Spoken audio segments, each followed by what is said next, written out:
I would like to mention about the complaint about clicking sound on the jaw joint. Jaw clicking sound and jaw dislocation are constantly confused with each other by patients. Frequently, jaw closure is also perceived as jaw dislocation.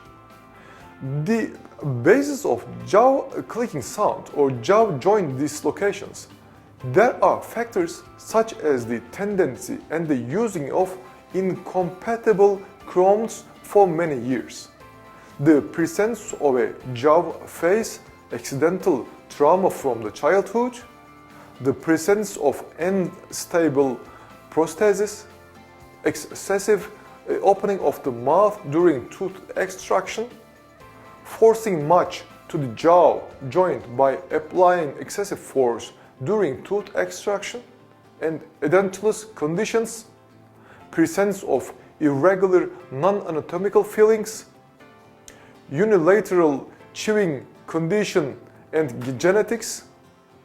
So, there are the guide and the key to the jaw. The teeth are mainly the guide and the key of the jaw as well.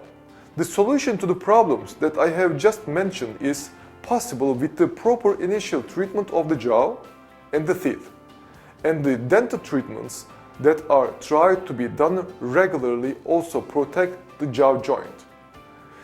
Jaw clicking sound is also called jaw clunking sound among the people. It is a structural problem that occurs in front of the ear, where the lower jaw articulation head joins with the skull base, and in the disc bed between it. It is a single or double clicking sound that occurs during the opening and closing process of the mouth we make while eating, talking, yawning, or laughing. The source of the problem in the jaw joint bones and disc should be analyzed well.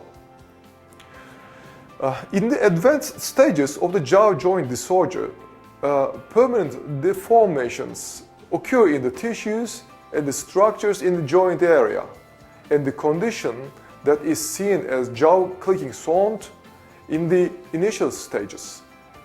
And in that sense, the initial stages may come out of the jaw by coming forward from the place where the joint head should be in the jaw opening and closing movement in the future.